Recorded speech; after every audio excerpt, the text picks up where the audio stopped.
Bismillahirrahmanirrahim. Assalamualaikum warahmatullahi wabarakatuh. Waalaikumsalam warahmatullahi wabarakatuh. Alhamdulillahi rabbil alamin. Nahmaduhu wa nasta'inuhu wa nastaghfiruh. Wa na'udzu billahi min shururi anfusina wa min sayyiati a'malina. May yahdihillahu fala mudilla lahu wa may yudlil fala hadiya lahu. Asyhadu an la ilaha illallah wahdahu la syarika lah wa asyhadu anna Muhammadan abduhu wa rasuluhu amma ba'du. Yang pertama, Bapak Dr. Ramayuli yang saya hormati dengan seluruh keluarga besarnya, ibu-ibu anggota Majelis Taklim Az-Zakir yang mudah-mudahan senantiasa dimuliakan oleh Allah Subhanahu wa taala. Kita bersyukur pada Allah Subhanahu wa taala pada hari ini di tengah kondisi alam yang kurang bersahabat sepertinya, Bapak Ibu. Ada mendung kayaknya, mudah-mudahan hujan atau tidak, ini kayaknya mendungnya tebal. Kita masih bisa hadir di majelis kita dalam rangka yang pertama adalah bersilaturahim, bersilaturahmi. Yang kedua, kita menuntut ilmu, sama-sama belajar tentang ilmu-ilmu agama yang sudah diprogramkan oleh Majelis Az-Zakir ini, yang kebetulan pada hari Rabu malam Kamis ini untuk sementara kita mengkaji kitab tarjih, himpunan putusan tarjih yang sudah sampai kepada babul malaikah, ya, yaitu beriman tentang malaikat, kayak gitu ya. Sudah sampai pada nomor 2 terakhir, Bapak Ibu, nomor 28 dan 29 ya, yang akan kita bahas, ditambah nanti dengan tanbihnya ya, perhatiannya. Mudah-mudahan kita akan menjalani ini, pembahasan ini, mudah-mudahan diridhoi Allah Subhanahu wa taala. Selawat dan salam kita berharap semoga Allah Subhanahu wa taala akan tetap melimpahkannya pada junjungan Nabi besar Muhammad sallallahu alaihi wasallam, karena berkat perjuangan beliau kita sekarang ini berada dalam naungan iman dan Islam.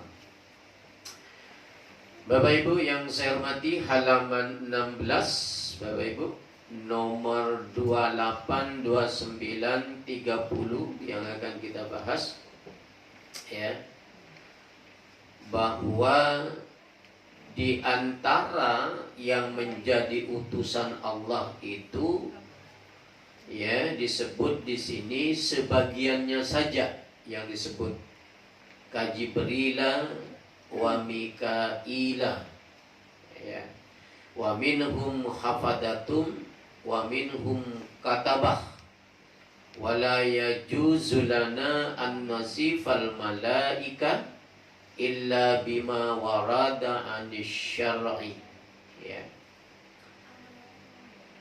Jadi ada beberapa malaikat memang yang ditugaskan oleh Allah menjadi utusan ya, seperti Jibril alaihissalam, kemudian Mikail ya, dan ada yang mengamati serta mencatat amal manusia.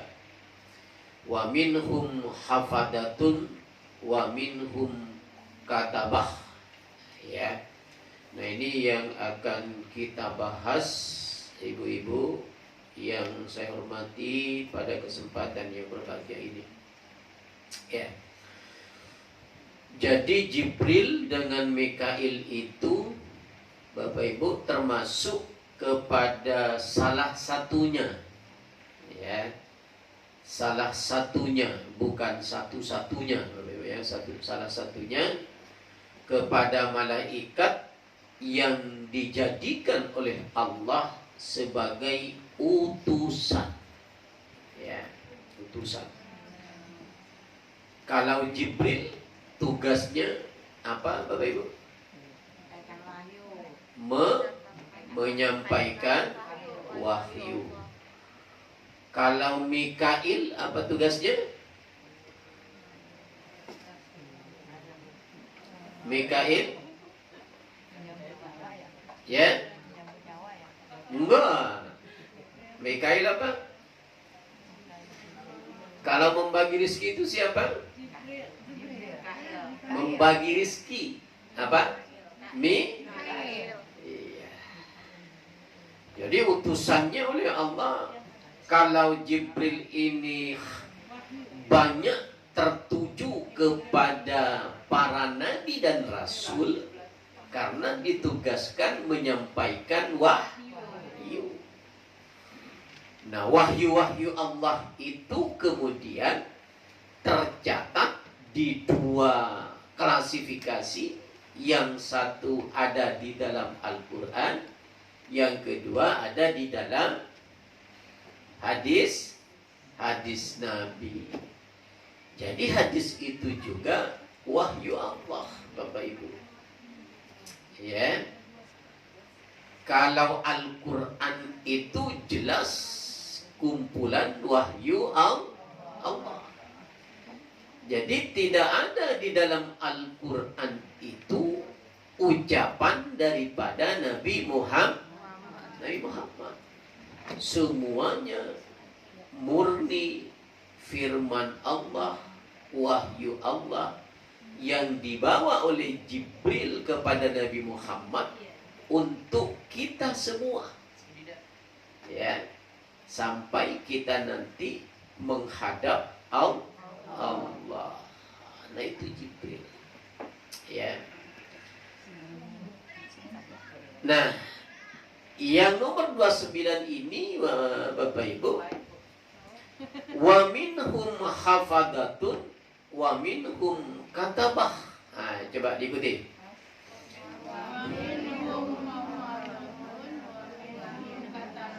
Ya. Jadi ada sebagian di antara para malaikat itu yang mengamati, ya, hafadah, mengawasi, ya, mengamati, mengawasi, menjaga, gitu, ya. Kemudian wa minhum katabah, ada juga malaikat itu yang ditugaskan khusus oleh Allah mencatat amal manusia. Amal manusia itu ada berapa macam? Ada dua. Ada amal manusia yang berbentuk baik, ada yang berbentuk buruk. Jadi dua-duanya itu semuanya dicatat oleh malaikat. Bukan hanya baiknya yang dicatat begitu, tapi yang jeleknya juga dicatat. Berarti ada malaikat yang bertugas mencatat kebaikan, ada juga malaikat yang bertugas mencatat kejelekan. Siapa namanya? Ibu-ibu? Raqib dan Atid. Ya. Jadi itu tugasnya masing-masing, Ibu ya. Tidak pernah Raqib mencampuri urusan Atid. Tidak juga Atid mencampuri urusan Raqib. Gitu. Lurus saja dia. Oh, ini tugas saya ini. Oh, ini tugas Anda ini. Oh, ini tugas yang lainnya. Ya. Benar-benar spesifik namanya Bapak Ibu, ya. Terinci benar, khusus begitu. Ya. Di dalam surah Al-Infitar ayat 10 sampai 12 dikatakan pada halaman 30 itu, ya. Wa inna alaikum lahafidin kiraman katibin ya'lamuna ma la taf'alun. Ya. Sungguh, yes, di atasmu itu ada pengawas malaikat. Malaikat itu yang mulia, yang selalu mencatat, mengetahui apa-apa yang dikerjakan oleh manusia. Ya, ada yang mengawasi, ada yang mencatatnya. Itu ya. Itu ada dalam surat Al-Infitar ayat 10 sampai 12. Ya. Kita biarkan dulu lewat itu.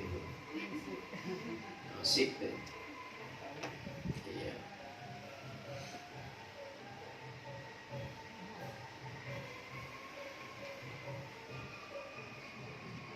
Kita jauh ke sini tuh, tapi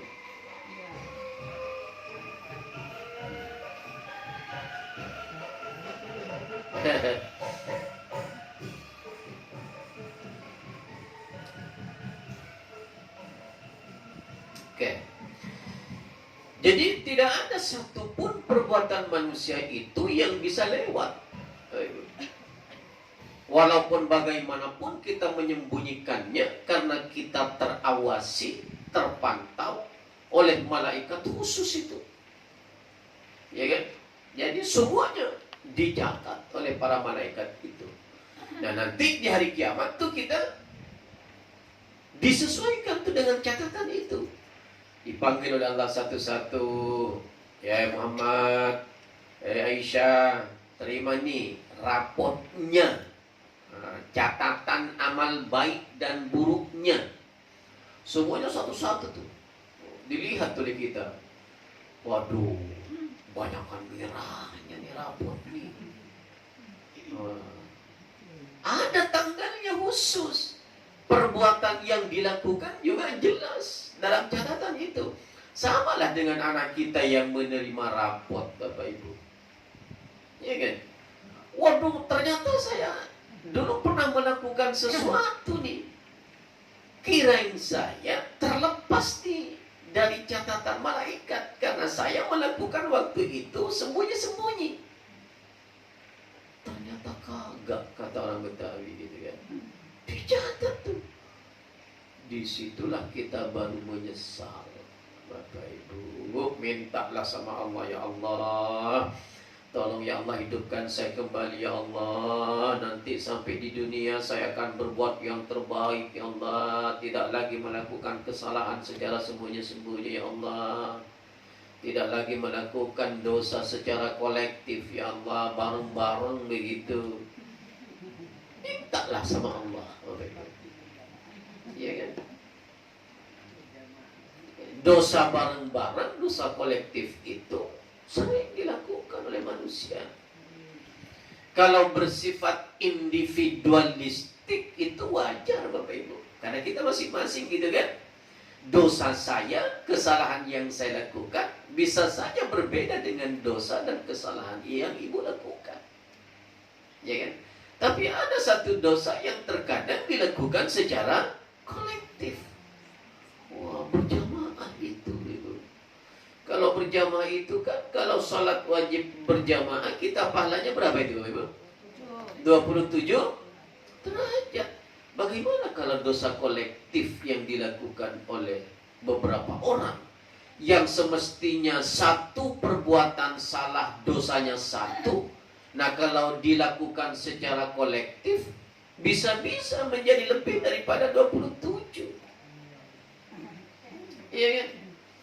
Jadi jangan pernah kita melakukan dosa itu secara kolektif, berjamaah. Wah, habis ini kita, habis ngaji ini kita, kita bareng-bareng ke depan ya, ya gitu ya. Ya, kita serbu apa gitu kan. Mampus dia nanti. Ini kolektif nih namanya ini. Yang semestinya kalau dikerjakan oleh satu orang, dosanya satu gitu kan. Tapi dikerjakan bareng-bareng, bisa berlipat ganda tuh dosa. Gitu. Ya, walaupun tidak pernah dijelaskan oleh para ulama dosa kolektif yang disebutkan dalam Al-Quran maupun oleh Nabi dalam hadisnya, gitu kan. Bareng-bareng gitu. Banyak nggak dari dulu sampai sekarang orang melakukan dosa kolektif? Banyak. Banyak. Implementasinya banyak. Contoh nih Bu, ada orang berantem tetangga satu dengan tetangga B, ya kan? Lalu dia bareng-bareng tuh sama-sama membela, ini membela keluarganya si A, si B membela keluarganya juga. Jadi individu, perbuatan dosa itu apa menjadi kolektif? Kolektif. Gitu. Apalagi dosa-dosa kolektif yang Ibu tahu, yang pernah dilakukan oleh manusia di dunia ini. Pak kira-kira itu? Hah? Membunuh boleh, bisa juga, ya kan? Merampok bisa juga, ya kan? Merampok rumah orang, terkadang tidak cukup satu orang itu, ada 2, 3, 4, 5, gitu kan? Ini kolektif. Yang mengerjakannya kolektif, yang dikerjainnya individu, ya kan? Nah, itu. Nah, perbuatan-perbuatan seperti itu kata Allah dalam Al-Quran tidak mungkin lepas, karena dipantau selamanya dalam durasi waktu 24 jam. Malaikat selalu memonitor. Jadi nggak ada ceritanya perbuatan baikkah, perbuatan burukkah yang lepas dari pandangan Allah. Nanti yang Bapak Ibu lihat, kata saya tadi dalam rapotnya itu, hari ini tanggal sekian saya melakukan dosa apa, ada nanti. Sekarang barangkali kita lupa, nggak sadar kita Bapak Ibu itu, tapi nanti begitu dikasih tuh buku rapot itu oleh Allah pada kita, terhentak kita. Oh iya, saya dulu pernah punya perasaan gak enak dalam hati, padahal gak saya sampaikan, gak saya keluarkan, ternyata dicatat juga nih dosanya. Gitu Ibu. Berarti kan kita tidak boleh melakukan dosa itu, kesalahan itu, sekalipun di dalam hati. Di dalam hati terdeteksi oleh Allah karena catatan para malaikat. Itu Ibu. Ya. Wala yazud, kembali pada halaman 16. Wala yajuzulana an-nasifal malaika illa bima warada anisyar'i. Ya. Kita tidak boleh menggambarkan tentang malaikat itu kecuali dengan apa-apa yang diterangkan oleh syara. Jadi nggak perlu kita berpikir kenapa malaikat nggak makan, lapar nggak ya? Nggak perlu, karena sudah didesain seperti itu oleh Allah. Jangan samakan dengan makhluk. Sedih nggak ya malaikat karena dia tidak berkeluarga? Ya kan, capek nggak ya malaikat itu 24 jam bertasbih? Pernah istirahat nggak ya malaikat itu dalam melaksanakan tugasnya yang berat yang diperintahkan oleh Allah? Tidak perlu kita pikirkan itu. Kita hanya punya kewajiban mengimani, mempercayai, sekalipun terkadang bertentangan dengan logika sehat kita, akal kita. Ya. Jadi seperti itu. Nggak perlu kita bahas-bahas secara rinci, apalagi diperdebatkan.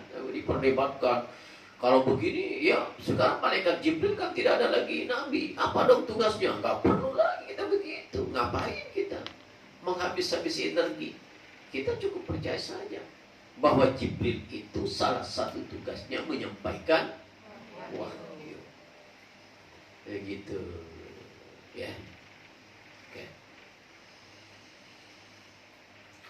Ada di dalam surah Al-Isra ayat 36, Ibu.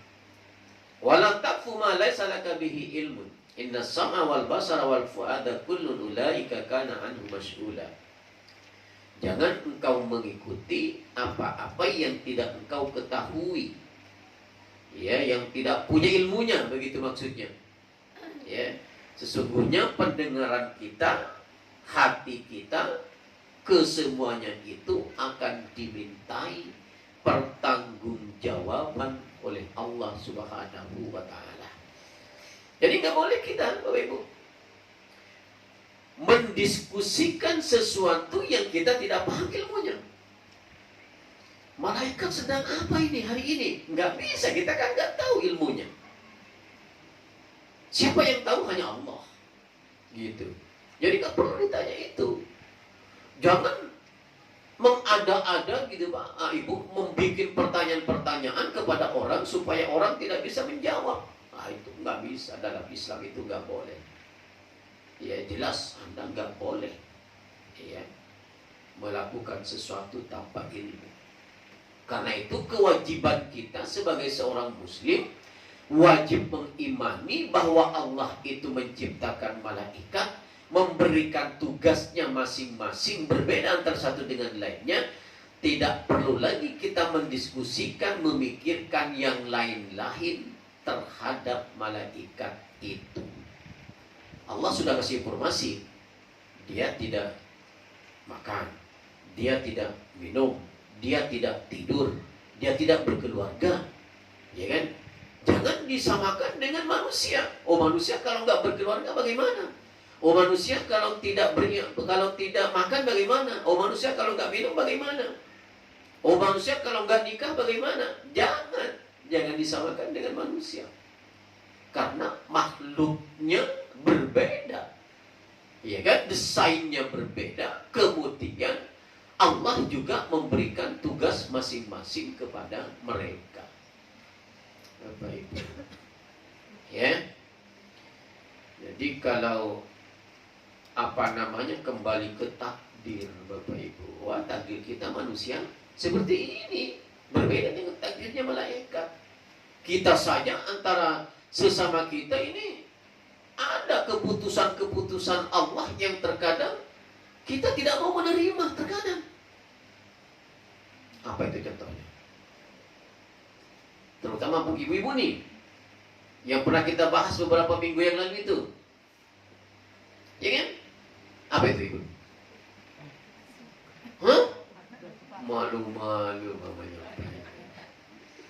Tapi ibu, keluarga ibu ya. Poligami ibu kan nggak menerima sebenarnya manusia itu. Itu kan keputusan Allah. Tapi tahu nggak ibu? Allah menyiapkan surga yang luar biasa untuk para istri yang berpoligami. Jadi jangan pernah menyesal kalau sudah poligami, jangan menyesal ibu. Yang belum ya sudah, mudah-mudahan tidak begitu kan. Yang sudah terlanjur jangan sesali. Ya Allah, kenapa saya jadi begini? Jangan ibu. Nikmati, jalani. Kalau ibu ikhlas, surga menanti ibu. Masya Allah. Enjoy. Mau disesali juga bagaimana juga kan? Saya menyesal, ya sudahlah saya narik diri. Ya kan kita mampu berbuat, Ibu. Iya kan, kalau enggak tambah don kita. Ingat ibu, surga sudah menunggu ibu. Ibu kalau amin. Satu loh. Amin nomor 1. Jadi berbahagia sebenarnya ibu. Ibu yang sudah ditakdirkan oleh Allah posisinya seperti itu harus diterima dan bahagia. Ya Allah, ternyata ada perbuatan yang menyebabkan hamba masuk surga lebih dahulu ya Allah ketimbang teman saya di samping saya gitu kan. Iya kan? Itu ibu kan tidak semuanya ibu begini. Nah, walaupun di sini nggak ada ibu nggak ada gitu kan. Tapi umpamanya itu terjadi, jalani dengan ikhlas, sabar dan tawakal sama Allah. Karena surga sudah menunggu. Masya Allah. Ajak-ajak dong kita bu nanti, ya kan ya? Oh ibu kita ngumpul di padang mahsyar nih. Ternyata ibu-ibu yang ternyata terpaksa di poligami gitu kan ya. Masuk surga dulu, kita mau menunggu nih. Apa ibu bilang di sana ibu baru puas. Dadah, saya duluan ya masuk surga ya, gitu kan? Apa enggak indah seperti itu? Ya gitu. Oke, itu takdir dari Allah. Ibu mau poligami itu, tapi Allah nggak mentakdirkan. Jadi nggak itu? Enggak. Betul. Jadi kalau sudah itu terjadi, itu artinya takdir. Nggak boleh kita sesali, ibu. Ya kan? Kita ditakdirkan oleh Allah menjadi orang seperti ini. Ya sudah, kita syukuri, jalani. Kenapa kita harus mikir kenapa saya nggak sama dengan Pak Haji sama Yuli gitu kan? Otak kita brengsek itu, ibu-ibu. Iya kan, sakit otak kita itu. Terima, jalani, ikhlaskan. Mantap juga begitu. Ya, dalam semua hal ibu bukan hanya tertuju kepada ibu-ibu yang ditakdirkan menjadi orang kedua atau yang diduakan. Gitu. Ya. Oke. Kembali kepada pembahasan kita, tanbih, ibu. Perhatikan tanbih. Ini kita selesaikan ini. Diikuti, ibu. Lam yutalibnallahu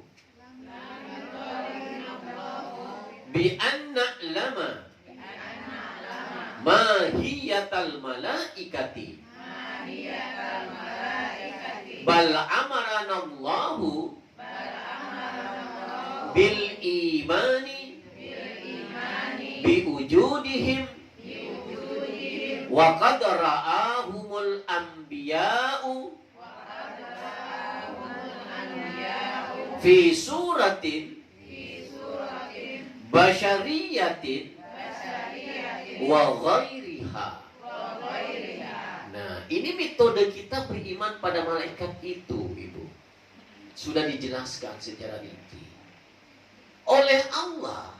Nah, oleh Allah tidak dituntut kita untuk mengetahui hakikat malaikat itu. Gimana ya? Malaikat itu parasnya bagaimana ya? Kita boleh hanya menerka-nerka saja, gitu. Tapi untuk mengetahui secara pasti seperti ini enggak mungkin, ibu.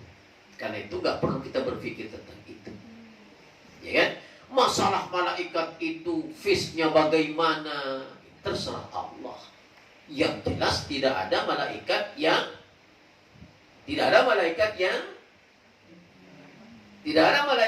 sekali lagi, tidak ada malaikat yang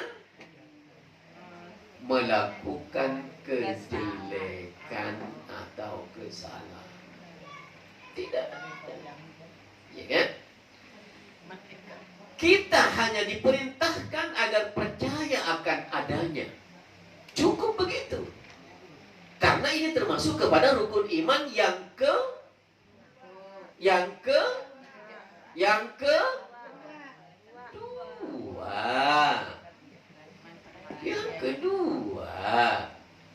tidak beriman kita kepada malaikat berarti kita sudah murtad.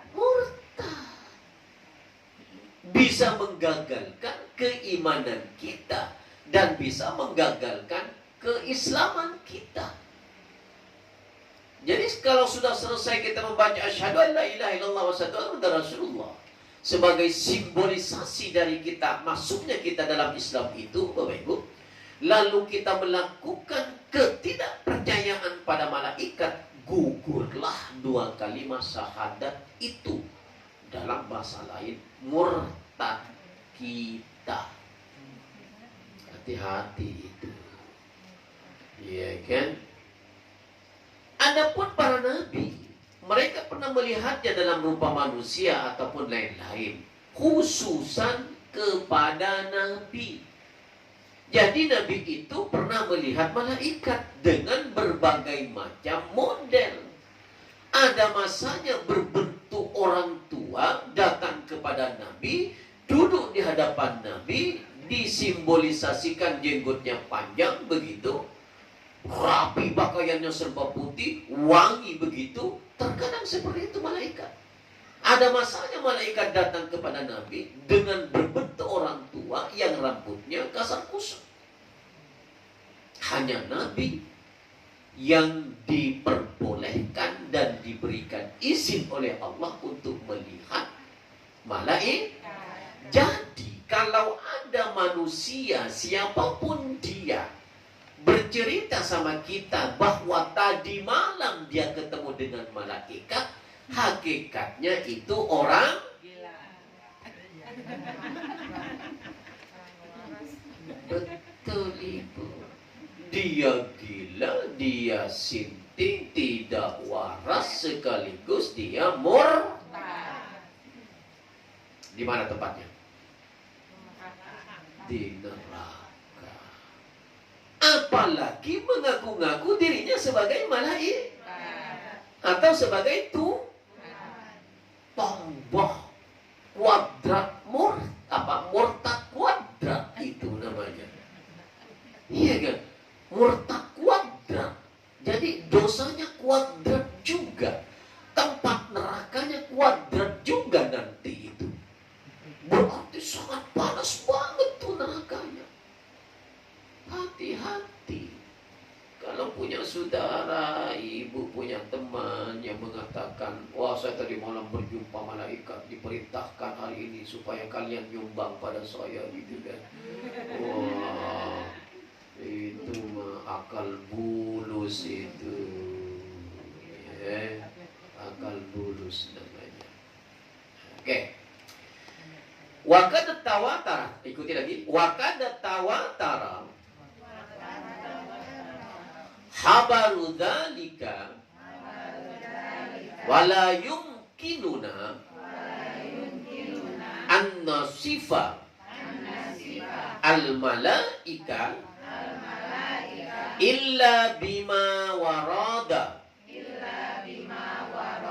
anil maksumi sallallahu alaihi wasallam binaqlin sahihin wa ma ya'lamu junuda rabbika illa huwa. Nah, itu terakhir peringatan Allah pada kita untuk malaikat, Bapak Ibu. Tentang hal ini beritanya telah mutawatir. Mutawatir itu meyakinkan, bersambung begitu Bapak Ibu. Namun kita tidak boleh menggambarkan tentang malaikat. Walaupun ada dalam hadis bahwa pernah datang kepada Nabi berbentuk orang tua berbaju serba putih begitu. Tidak boleh kita pastikan bahwa malaikat itu selamanya seperti itu. Nggak boleh. Ya, walaupun Nabi menyampaikan ada masanya malaikat itu datang seperti orang tua berpakai baju serba putih. Begitu. Lalu kita simpulkan, oh malaikat itu kayak orang tua, seperti orang tua berbaju putih. Tidak, nggak boleh. Gitu ya. Jadi kecuali dengan dasar keterangan dari Nabi yang disampaikan kepada kita dengan pemberitaan yang meyakinkan kayak tadi. Ada katanya orang laki-laki datang kepada Nabi, lalu Nanya dia pada Nabi, "Akhbirni alal Islam ya Muhammad." Ajari aku tentang Islam. Apa kata Nabi? Anda lebih paham sebenarnya karena Anda adalah malaikat. Begitu. Ya. Yang hal-hal seperti ini boleh kita percayai. Oh, terkadang malaikat itu seperti orang tua. Terkadang loh, jangan dikatakan seperti itu. Gak boleh. Karena bukan bentuk aslinya. Bentuk aslinya manusia tidak diberikan pengetahuan oleh Allah. Ya, Nabi hanya diberikan terkadang malaikat itu seperti seperti orang tua, tapi bukan keadaan aslinya. Jadi kita cukup beriman, ya. Wa ma ya'lamu junuda rabbika illa huwa. Dan tiada seorang pun yang mengetahui hakikat malaikat itu kecuali Allah. Jadi kalau Nabi tadi mengatakan dalam hadisnya berbentuk orang tua, berarti bukan bentuk yang sebenar. Iya, itu Nabi loh, Ibu. Nabi. Apalagi kita sebagai manusia. Gitu. Jadi bukan aslinya, ya. Kita manusia tidak boleh kita mereka kita menyimpulkan, oh kalau begitu malaikat itu bentuknya sama dengan orang tua yang selalu berpakai pakaian putih. Tidak boleh. Ya. Yang mengetahui itu hanya Allah, Bapak Ibu. Lihat halaman 30 dan 31. Mari kita bahas hadisnya. Panjang banyak hadisnya di Bapak Ibu. Ya. An Umar radhiyallahu anhu qala, "Bainama nahnu julusun inda Rasulillah sallallahu alaihi wasallam, zata yaumin idza qala alaina rajulun syadidun biyadis siyabi syadidun sawadi sya'rihi." Ya kan, benar yang saya sampaikan tadi. Jadi hadis Umar ini berkata, tengah kami duduk pada suatu hari bersama Rasul, datanglah kemudian seorang laki-laki putih, bersih pakaiannya, hitam, bersih rambutnya. Tak terkesan padanya tanda-tanda orang sedang bepergian. Ya, dia tidak athar safari wala ya'rifuna minna ahadun. Dia tidak seperti orang musafir. Padahal sahabat nggak tahu nih siapa nih sebenarnya nih katanya. Tapi dari raut wajahnya, dari bentuknya bukan orang musafir, walaupun dia nggak kenal. Begitu dijelaskan oleh Nabi dalam hadis yang bersumber dari Umar ini. Begitu, ya. Kemudian bersimpuh di hadapan Nabi malaikat itu dengan merapatkan kedua lututnya pada kedua lutut Nabi dan meletakkan kedua telapak tangannya pada paha Nabi, lalu berkata, "Ya Muhammad, ya, akhbirni anil Islam." Itu Muhammad, ajarkan kepadaku tentang Islam. Apa kata Nabi? Faqala Rasulullah SAW menjawab, "Al-Islamu an tashhada an la ilaha illallah wa anna Muhammadar Rasulullah wa tuqima sholati wa tu'tiyaz zakat wa tasumu ramadana wa tuhijjul baita in istata'ta ilaihi sabila." Dijelaskan oleh Nabi, Islam itu adalah mengucapkan dua kalimat syahadat, percaya sama Allah, tidak ada Tuhan selain Allah, bahwa Muhammad utusan Allah. Kemudian dia mengerjakan sholat, mengeluarkan zakat, berhaji ke Baitullah bagi yang mampu, berpuasa pada bulan Ramadan. Kala orang itu bilang, "Sadaqta." Coba, sadaqta. Apa kata? Kok dia bilang sadaqta setelah dijelasin oleh Nabi? Dia bilang sadaqta. Benar engkau wahai Muhammad. Coba gitu. Padahal dia nanya. Seorang sahabat menyangganya dia orang jauh gitu kan. Begitu dijelaskan oleh Nabi, dia bilang, "Sadaqta ya Muhammad, engkau benar wahai Muhammad." Iya. Siapa dia? Malaikat itu. Gitu. Rawahu Muslim, riwayat Muslim. Dan ada lagi hadisnya. An Jabir bin Abdullah Ansari radhiyallahu anhu wa huwa yuhaddisu an fatratil wahyi faqala fi hadithihi baina ana amshi idza sami'tu sautan minas samai farafa'tu ra'si. Jadi dalam hadis dari Jabir bin Abdullah An-Ansari menceritakan tentang putusnya wahyu, katanya, sewaktu aku, Nabi maksudnya, sedang berjalan, tiba-tiba mendengar suara dari langit. Nah, suara siapa itu? Malaikat. Tidak nampak wajahnya, badannya tidak nampak, yang terdengar suaranya. Bagaimana kita mau menyatakan bagaimana bentuk malaikat itu? Iya kan? Dia suaranya tiba-tiba, iya kan? Begitu tiba-tiba terdengar suara dari langit, maka aku mengangkatkan kepalaku, baru muncul tuh. Tiba-tiba tampak malaikat yang pernah datang di Gua Hira dahulu. Pada saat menyampaikan kepada Rasul wahyu yang pertama, surat apa? Surat Al-Alaq.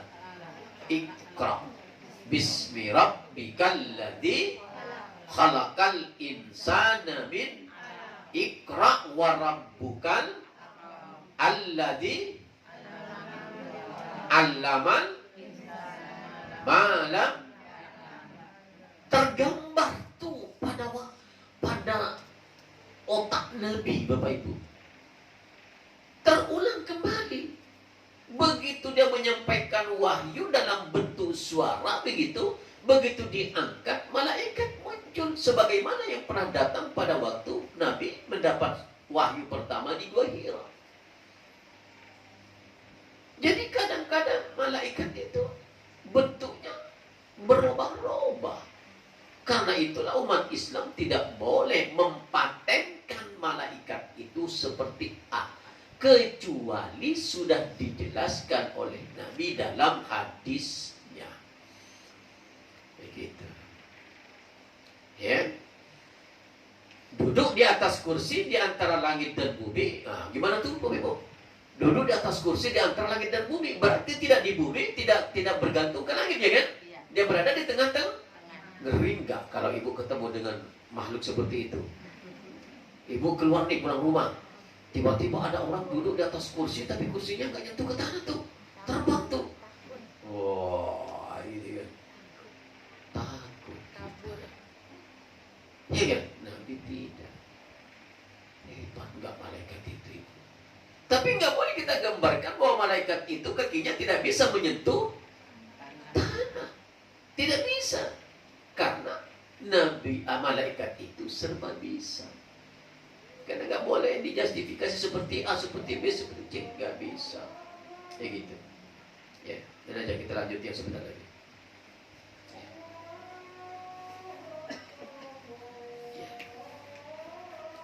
Sudah. Jadi begitu menampakkan malaikat itu kepada Nabi, yang duduk antara langit dan bumi, tidak tersentuh bumi maksudnya, tidak tersentuh langit maksudnya. Nabi saja ketakutan. Ibu, pulang dia ke rumah langsung, bilang sama keluarganya, zammiluni, selimuti aku.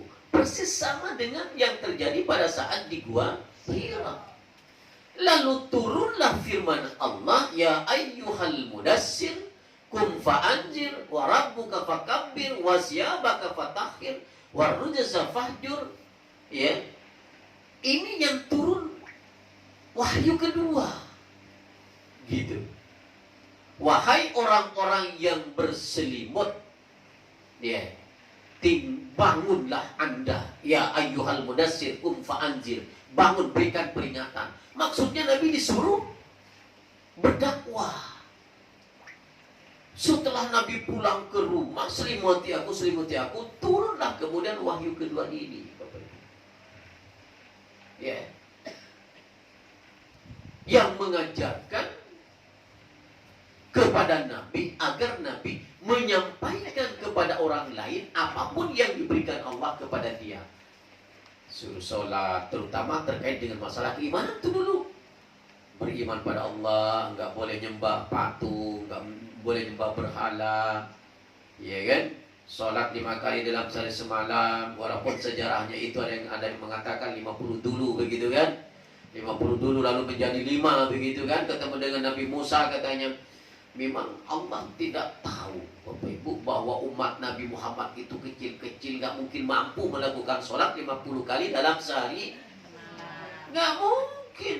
5 kali sehari semalam aja kita banyak yang tidak konsisten. Kecuali majelis az-zakir itu konsisten tuh. Iya. Yang lain belum tentu Bapak Ibu, iya kan? Apalagi 50 kali. Kapan tuh kita istirahatnya? Jam 7 kita sholat, jam 11 sholat lagi, 10 sholat lagi, 11 sholat lagi. Aduh, 50 kali Ibu. Ya Allah, kalau itu benar riwayatnya, karena itulah oleh sebagian ulama-ulama hadis, Bapak Ibu, tidak begitu. Gitu ya. Jadi ceritanya itu memang Nabi menurunkan perintah sholat itu 5 kali sehari semalam. Gitu. Walaupun ada yang mengatakan tawar menawar tuh Nabi sama Allah, gitu kan? Sampai menjadi 5 dari 50, berarti dikurangi 45. Wallahu a'lam bissawab kebenaran riwayat itu.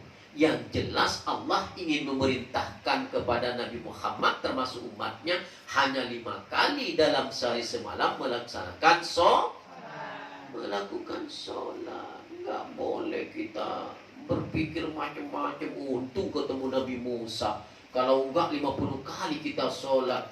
Kalimat untung-untung itu enggak benar Ibu. Sudah didesain seperti itu oleh Allah 5 kali gitu. Memang seperti itu Allah menginginkan. Jangan bilang untung. Nah bagaimana kalau umpamanya nggak ketemu dengan Nabi Musa beneran? Coba itu. Apakah 50 sehari semalam gitu melakukan sholat? Nggak mungkin. Nggak mungkin Bu. Itu sudah memang didesain seperti itu oleh Allah memang 5 kali gitu. Iya kan? Jadi jangan percaya kepada apa namanya ya. Ini cerita-cerita Israiliyat ini. Cerita-cerita. Dan ini kalau lagi Isra Mi'raj ini diceritakan terus oleh orang itu. Nabi menerima sholat 50 kali sehari semalam. Untuk turun di langit ketiga temu dengan Nabi Musa. Allah sudah dari awal sebenarnya 5 kali. Udah paham Allah. Nggak mungkin lah diberi 50 kali begitu. Kalau nggak ketemu dengan Nabi Musa, apa iya 50 kali kita sekarang sholat itu? Nggak mungkin. Allah sendiri bilang dalam Al-Quran ya kan, wabilallai apa namanya akimis sholat tali dulu kisamsi ila ghasakil laili wa Quran al-fat. Hanya 3 waktu, ada yang 4, 3, 4, 2. Ya kan? 2 sholat di waktu siang, 2 sholat di waktu malam, 1 sholat di waktu fajar. Itu Al-Quran Al-Isra 78. Ya kan? Jadi nggak mungkin Allah merintahkan 50 kasus malam itu. Itu namanya cerita-cerita Israiliyat Ibu.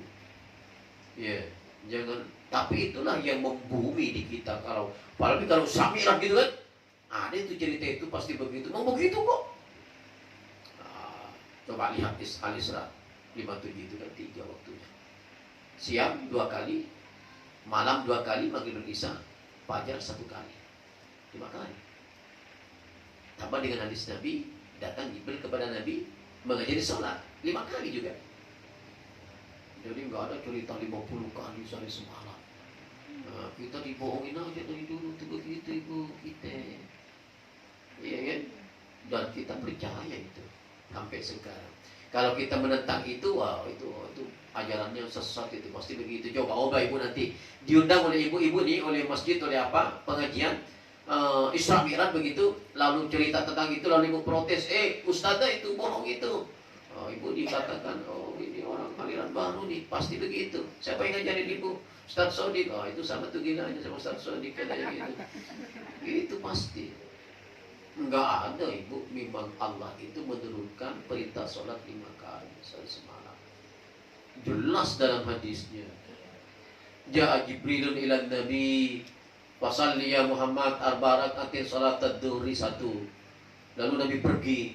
Setelah datang, setelah lama lagi begitu bayang-bayang melebihi daripada benda, bayang-bayangnya lebih daripada benda, yang datang lagi Nabi. Ya Muhammad kum fasalli arba rakaatin salatul asyr 2. Lalu begitu tenggelam matahari datang lagi Jibril pada Nabi. Ya Muhammad kum fasalli salasa rakaatin salatul maghrib 3. Setelah itu warna merah hilang di sebelah barat, datang lagi Jibril pada Nabi. Ya Muhammad kum fasalli arba rakaatin salatul isya 4. Lama Nabi gak datang nih. Begitu fajar datang lagi pada Nabi. Ya Muhammad kum fasalli rakaatain salatul subhi. Cukup. Sahih hadisnya. Dari Wahid bin Hujjah. Gitu. Jadi gak ada cerita-ceritanya Allah memerintahkan sholat 50 kali sehari semalam. Kemudian diperingatkan oleh Nabi Musa pada langit yang ketiga. Kalau kita mau belajar yang benar. Tapi coba-coba ibu protes itu sama ustaz-ustaz sama ustaz-ustaz itu. Oh ibu jangan orang gila itu. Gila lo ya. Dari dulu nenek moyang gua ngajarin 50 kali semalam. Lalu ketemu dengan Nabi Musa. Pasti begitu. Ya kan? Nah, hal-hal seperti ini harus kita pahami. Ini ada namanya dalam ulumul Quran. Ada ilmunya khusus. Gitu. Ya, kita terpengaruh selama ini seperti itu. Ya. Nah, jadi itu Bapak Ibu, kita tidak boleh menggambarkan malaikat itu sesuai dengan keinginan kita kecuali sudah dijelaskan oleh Nabi dalam hadisnya atau disebutkan oleh Allah dalam Al-Quran. Baru kita percaya seperti itu. Untuk mengatakan malaikat itu seperti A, B, C, D tidak boleh. Kita hanya punya kewajiban percaya bahwa Allah menurunkan para malaikat yang wajib kita imani. Demikian Ibu, kalau ada pertanyaan silakan.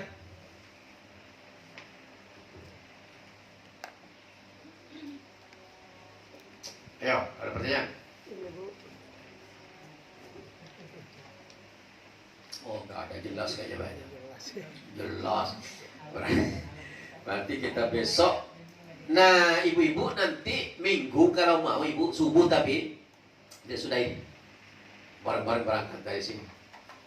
Habis subuh di sana itu dapat kupon kita, ibu. Nah, saya kerja di sana. Dia sudah di dekat di persahabatan itu sebelah. Boleh lah nyewa. Jalan kaki aja sambil olahraga. Itu. Jam 3 berangkat itu. Itu lagi pahalanya. Itu lagi pahalanya. Saya ngisi di sana subuh bahas masalah target juga. Hah? Iya, jalan kaki aja. Wah. Iya. Kalau mau ya. Nah, kan dekat masalahnya. Supaya lebih banyak jamaahnya di sana itu. Karena penuh jamaahnya. Dia sudah itu. Samping persahabatan. Ya kalau yang bisa aja, yang ada motor pakai motor, pakai sepeda, sedekat. Oke, Bapak Ibu, kalau tidak ada pertanyaan, terima kasih. Mudah-mudahan apa yang kita pelajari hari ini bisa menambah keilmuan kita. Yang terpenting bagaimana kita mempraktekkan ilmu yang telah kita terima. Ya, itu yang terpenting. Mudah-mudahan. Ada pertanyaan? Gimana Ibu? Apa Ibu? Gak ada? Oke.